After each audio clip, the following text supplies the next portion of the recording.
put on, and this really is a shock for the ex-champion when the official champion, Joe Frazier, gets into the ring to receive an award. And that really was a well-kept secret there. And look at these two taking the last waltz there. Muhammad Ali and Boudini Brown, his trainer. And you watch, you'll notice Frazier won't even go over to Ali. He's just bursting his sides with laughter. What a character, this man. How can he do this when he's coming out for a fight?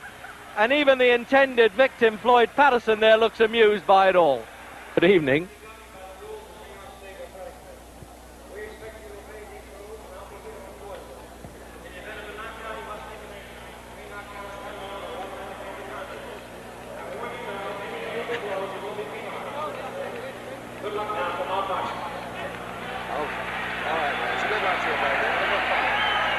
So that's it. You can get your comfortable ringside seat with us then for Muhammad Ali and Floyd Patterson.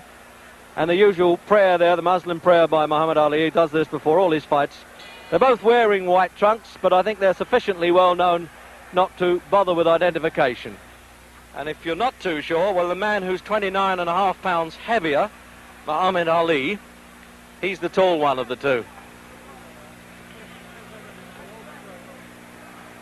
So then this is the repeat match. They boxed in 1965 when Ali, or then Cassius Clay, was champion of the world, and he stopped Patterson in 12 rounds. Patterson's rather proud of the fact that he was still gamely on his feet at the end of that fight and wants to prove that Ali certainly did not carry him. And at 37, physically, doesn't this man Patterson look really extraordinary? 13.6 and a half he weighs, 188.5 here. Jerry, we're going to go to the other mic.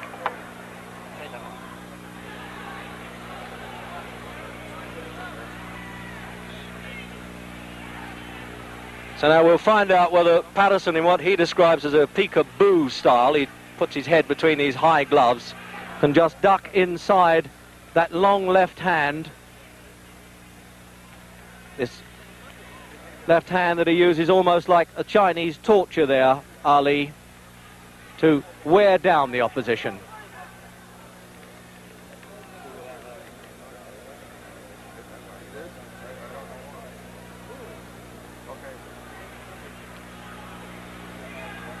I think I'll be a bit surprised if Ali shows too much contempt for Patterson, because he does have, whatever else he doesn't have, a good left hook, and that's the punch that had Ali on the floor in the fights with Sonny Banks, Henry Cooper and Joe Frazier.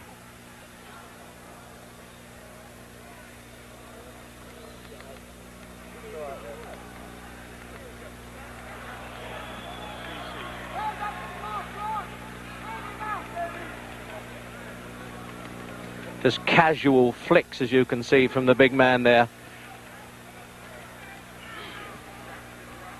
He really is an amazing mover. And at 30, as I say, he isn't getting any younger.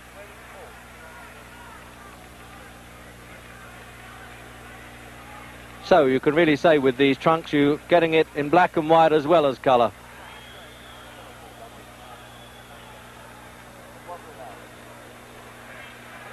Now that's the leaping punch you may have to look for there. If Patterson can dive in with that left hook, he calls it a gazelle punch. He really leaps off the floor.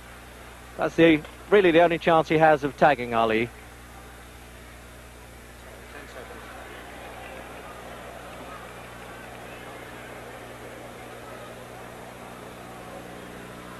Watch it down.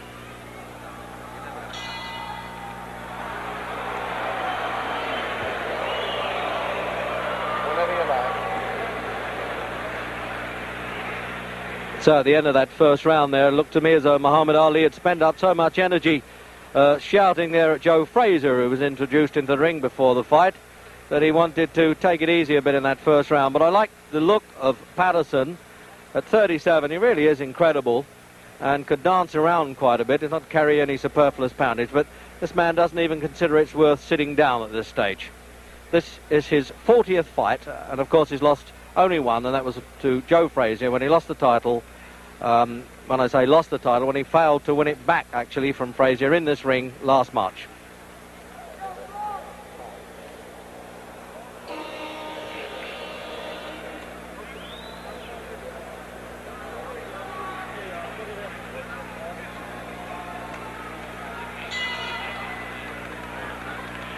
So round two then, and the research round is over.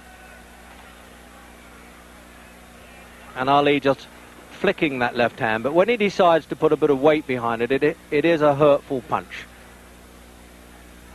Now we'll see if Patterson can use these clusters of blows that he used to be famous for, combinations they call them in the American fight game. He puts them together, still fairly rapid, but it's a question of getting near Ali to do it. That's the problem.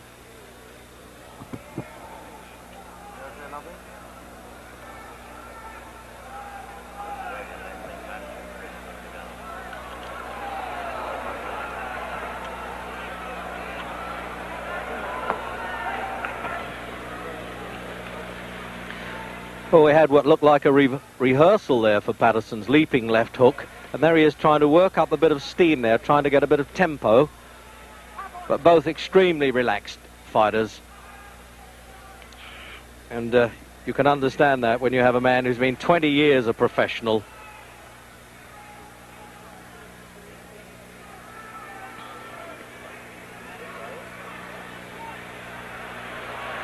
Well, he was almost signalling there that he thought that punch was a bit low.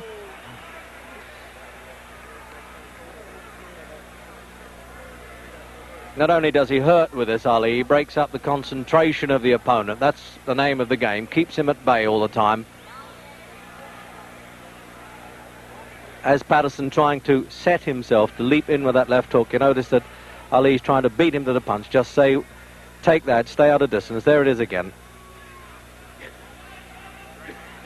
Now you can really see that one coming. Unless Patterson's trying to show Ali that punch and then speed it up when he's least expecting it.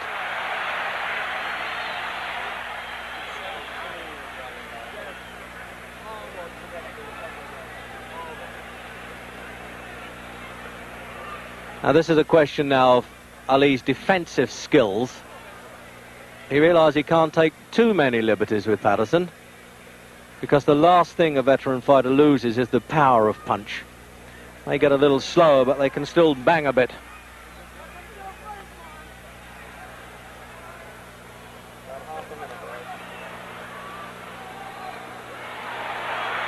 It looked a bit exciting to the bleachers, as they say, the backseaters here, but those punches weren't getting through. He was just brushing past Ali's shoulders with them.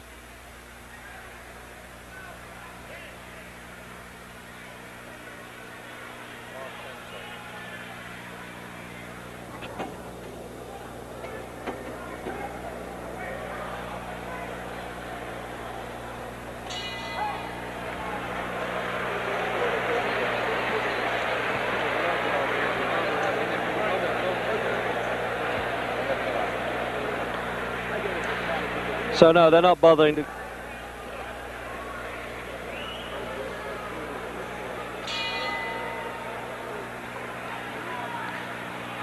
So into round three. Incredible casual look the whole time about Ali. You just can't tell when he's going to start saying, well, now you're going to get it. He's having a look at Patterson, as they say.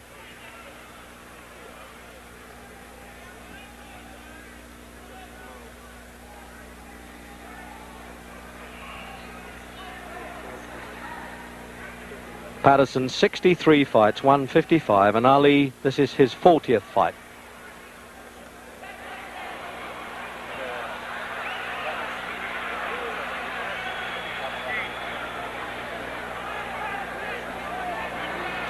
So that's the pattern, obviously. If Patterson is going to stand square, Ali's going to rip those punches up. But give it to Patterson, he has all the spirit in the world. He'll come back at him. He did this for 12 rounds in Las Vegas when he had a crippled back and kept going, and rather resents the criticisms that Ali was carrying him. Although, to be fair to Ali, he denies that.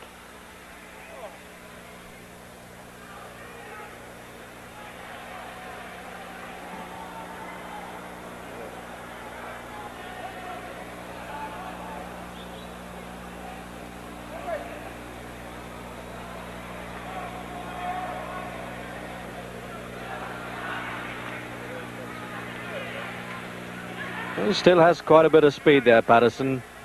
Obviously at 37, nobody can be quite the man they were, but Patterson reckons he's better now than he was at 30 anyway.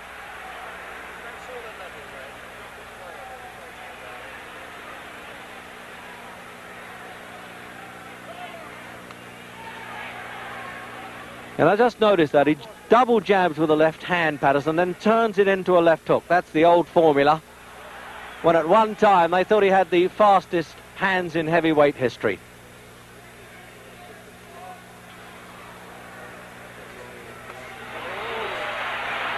But now Ali's unloading on him a bit. The research rounds are over.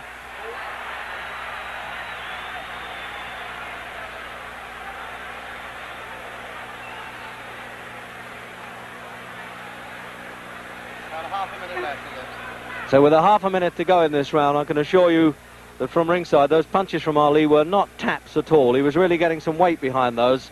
An impressive weight it is at 15 stone 8. 6 feet 3.5.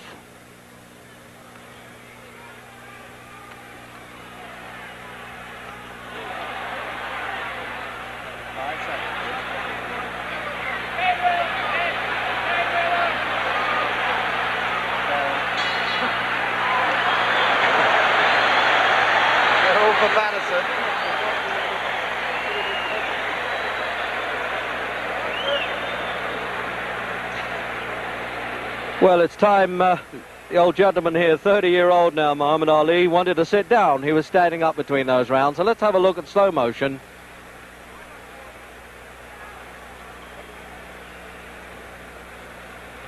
So you can see how Patterson winds himself up to leap in.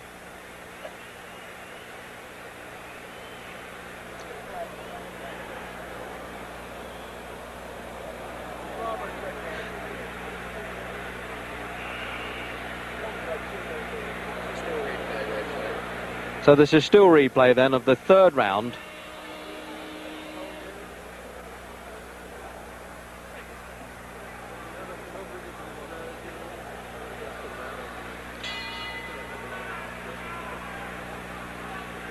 So round 4. And it was Patterson who was off his stool first that time, and Ali decided he needed to sit down between rounds.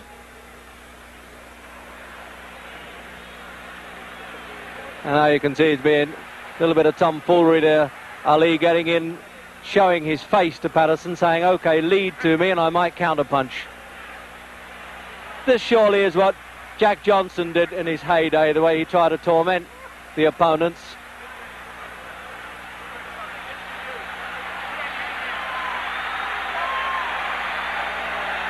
When you think that Patterson knocked out Ingemar Johansson, he knocked out Henry Cooper, defeated Archie Moore, and there he is, standing there with Ali, really taking liberties with him.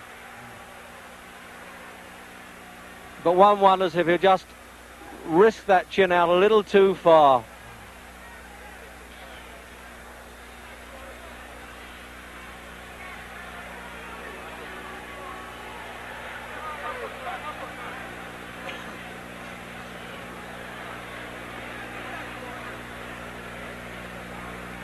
What an infuriating man Ali must be to fight, to stand there and just goad you into doing something.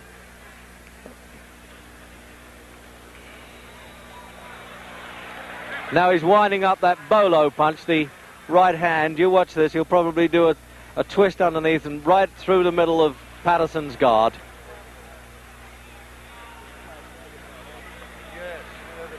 This is almost a repeat, I think, of that Las Vegas fight, when Clay then really punished Patterson, but Patterson was still struggling gamely, rather sickening side in the 12th round.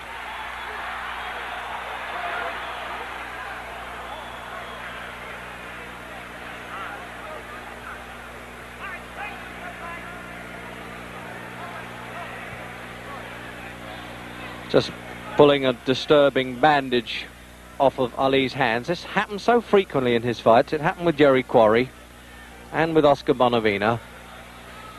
Of course, you can't get knocked out with a bandage, but it's a bit distracting.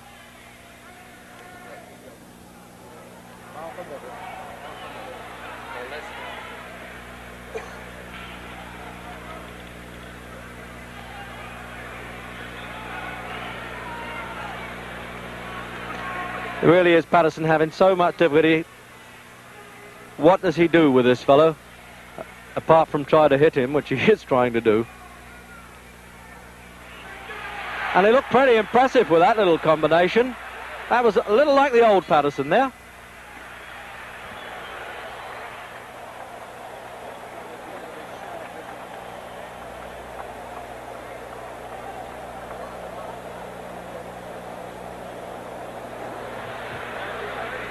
So there he is then, the man who went up to 16-2 this year against Mac Foster in Tokyo, but he decided to whip himself back into shape. He was in Detroit for 3 days last week, winning a court case on points, I think. So he had to have a crash program at the weekend to do 29 rounds of sparring, and Angelo Dundee was saying he might have overdone it a bit. So then, replay into that round.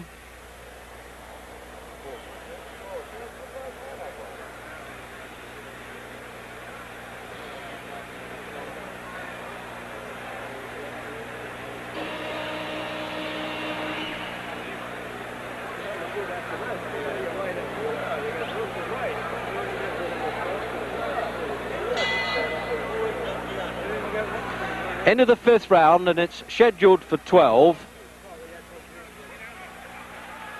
with its usual toying and taunting stuff from Ali, but occasionally having to take a pretty good whack from Patterson.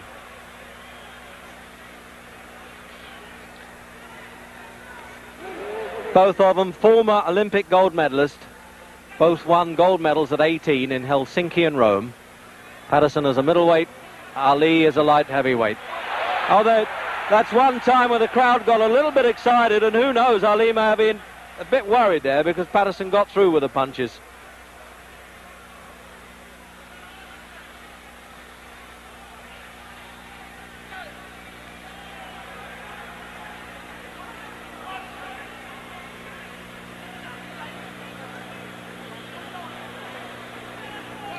Trouble is, these Patterson successes always seem a bit short-lived. You get the feeling that the big fella puts him in his place right away when he takes a liberty or two.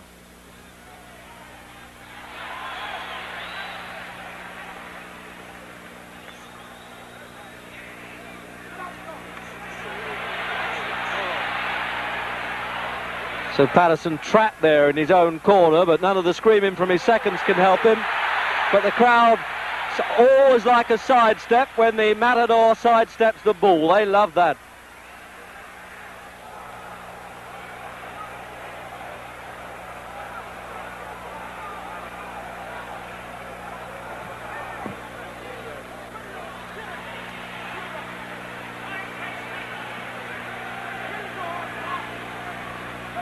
No doubt about it, you certainly can't knock the physical condition of Patterson. Same weight as in his heyday as the world champion. And he's had 12 world title fights and an additional one for a disputed world championship.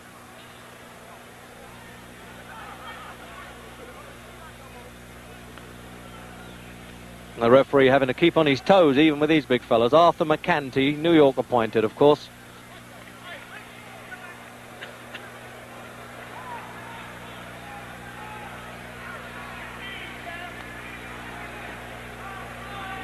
And the usual shouts there from Boudini Brown, one of Ali's seconds. Let's go to war.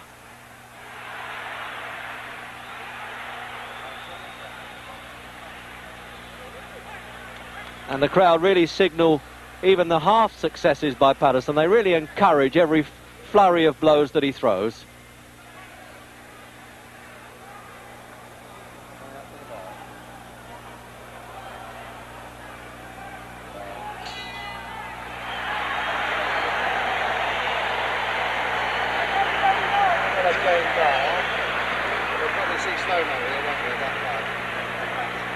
So there's one of the gamest men that ever been in a fight game.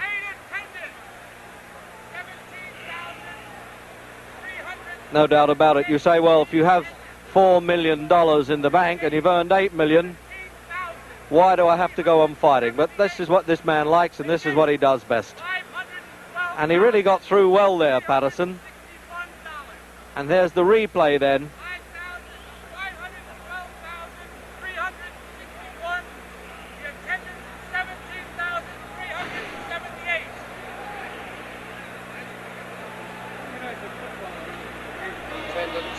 For 10 minutes of money if you ever won. Where is it? 17,000.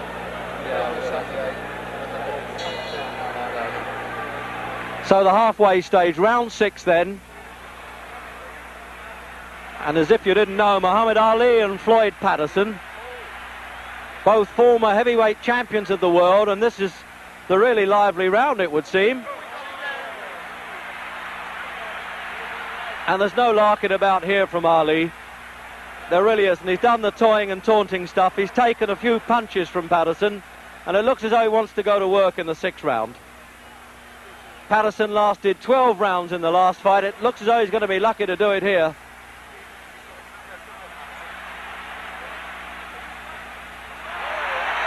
But that's what Ali gets for mixing it now. By coming to fight like that, certainly would suit Patterson. He's lacking the height and having to have this 29.5 pounds disadvantage as well. And when Ali comes to him, he has more chance with the counter punches.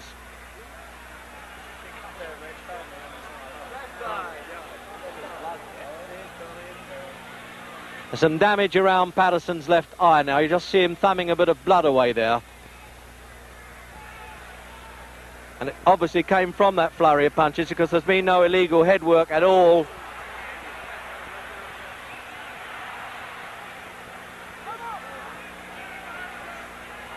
Well, this really is a punch-up in this round.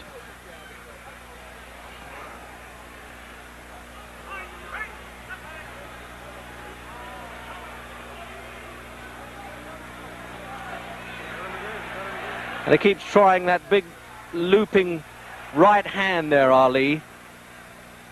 Sets his opponent up with the left hand. There it is again. And then tries to chop down with a right hand punch. Sort of a ripping blow that Ali uses. That's how he twice cut Henry Cooper in their fights.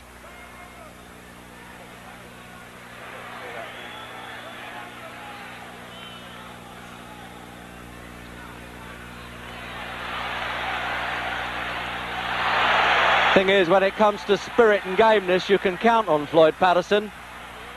Even though that blood now dripping from that right eye. And it's Ali taking him apart now, with half a minute to go in the 6th round.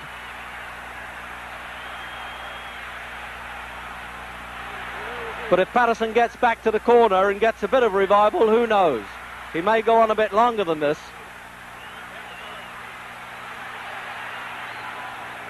But this is where Ali's trying to make every punch count now.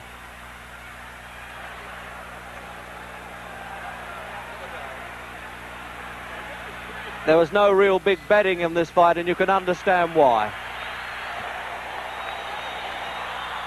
Kick in a bit, Rex, for you, will you? You sound a little tired. No, it's all right. No, I don't want to scream. You sound tired to me. You're not your Chris self, darling. Might be all that. So now here's the corner men. This is where many fights, of course, are won and lost in the corner. They're applying this ice pack round Patterson's face there. It can't be too badly cut because they don't seem to be using the adrenaline pads on it. But there's a fellow who's really taken a battering in that 6th round. An absolute dollar millionaire, but still. So you can see now that this left eye of Patterson's really is closing in the 7th round.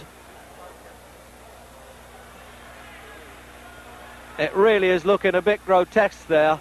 And although that was a low punch, he actually slipped as he threw that punch. So you may get an apologetic touch there from Patterson. But this armistice will be very short-lived, I think. I haven't seen Patterson damaged like this in any of his fights. He was down 16 times in his 2 reigns as champion, but he really is being taken apart now. It's becoming a pitiful sight to see such a great fellow and at one time a great champion like this, and the referee warning Ali for pulling Patterson on. But unless Patterson now gets lucky and gets a bit desperate and tries to throw a punch, he really has no chance.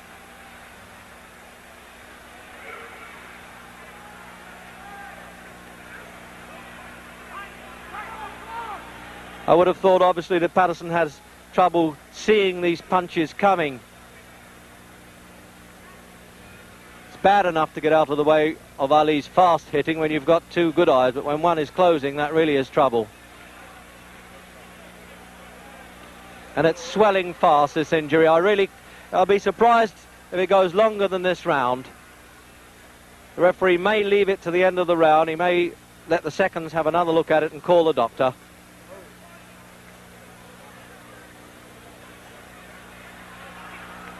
And that is the desperation stuff now from Patterson. As you would expect, it's more of instinctive retaliation.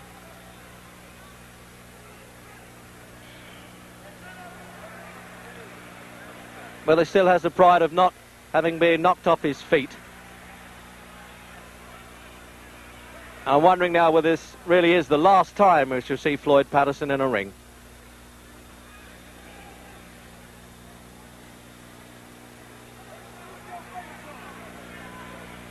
And I suspect there's a little bit of compassion comes there with Ali. He's not really turning it all on. But on the other hand, he might be doing Patterson a favour if he does.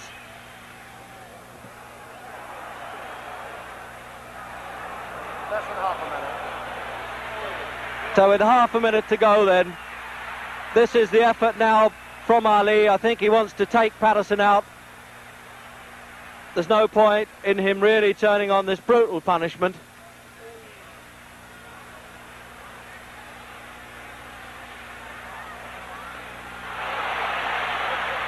And he's bleeding quite heavily now, and the eyes swelling.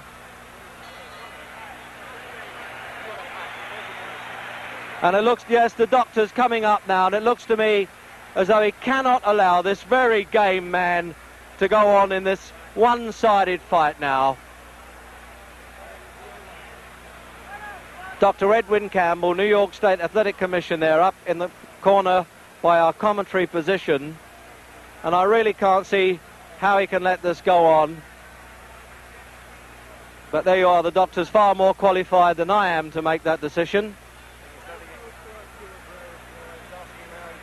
But he's already asking Patterson how he feels about it. Well, obviously, knowing the pride of Patterson, he's not going to quit unless he has to. It's a tense moment now, and Ali's corner looking over to say what is happening. But it looks as though they're going to send him out for the 8th round. No, the referee, quite rightly, refuses to let this go on. And it just shows you how ignorant can the crowd get. They're quite upset that the referee has stopped this at the start of the 8th round. But I am entirely in agreement with the referee and doctor's opinion there. It really is a bad eye. It was a one-sided battle, and one of the great fighters of our time shouldn't be humiliated any farther. So now we'll try and have a word with both winner and loser. Where's that cup? It's okay, I didn't get permission. One of these guys recognises me. Can I get in, fellas? The winner is